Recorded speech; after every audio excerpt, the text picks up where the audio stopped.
আর বাড়ি থেকে জানালা দিয়ে পিছনে পাহাড়টা দারুণ দেখায়, দারুণ। ঠিক এখান থেকে দেখা যাচ্ছে না, চলো আমি উপরে গিয়ে দেখাচ্ছি। উপর থেকে আরও দারুণ দেখায় ছাদের উপরে গিয়ে।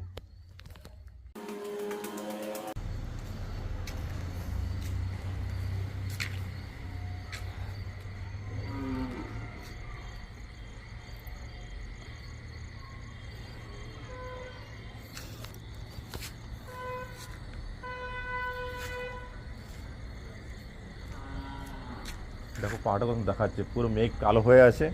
আর পিছনের দিকটা দেখো পাহাড় কি সিন। আমার বাড়ি দিকে মানে চারদিকটাতে পাহাড়, চারদিকটাতে। এদিকে পাহাড়, এইদিকে পাহাড়, এদিকে পাহাড়, ওইদিকে পাহাড়, এদিকে পাহাড়, এদিকে টাউন। আরেকটা দেখাচ্ছি দেখো, এটা একটা রাজার বাড়ি, পুরনো, অনেক আগে। এখানে কেউ আর থাকে না। আর বাড়িটাও পুরো সম্পূর্ণ হয়নি। একদিন দিনের বেলায় ভালো ভিডিও করে দেখো, সন্ধ্যাবেলায় ভিডিওটা ভালো আসছে না। এটা যে রাজার বাড়ি, 99টা রুম আছে এখানে। কিন্তু এই মুহূর্তে এটা আর কি সেরকম নেই, থাকে না কেউ এখানে। রাজা বানিয়েছিল, এখান থেকে রাজা টাউন পর্যন্ত রুবে করতে চেয়েছিলো। এইটা একটা পাহাড়ের উপরে আছে বাড়িটা, ঠিক আছে। এটা আমার ছাদ থেকে দেখায়।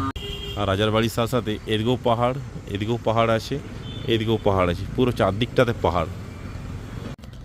মানে দারুণ। বর্ষাকালে পুরো বৃষ্টি যখন হয়, পাহাড়টা অনেক সময় মেঘেতে ঢাকা পড়ে যায় অর্ধেকটা। যখন আবার বৃষ্টিটা ক্লিয়ার হবে তখন একটু বোঝা যায় পাহাড়টা। আবার বর্ষাকালে বেশিরভাগ সময় বৃষ্টিতে, এবার শীতকালে কুয়াশাতে ঢাকা থাকে পাহাড়টা এখান থেকে পুরো।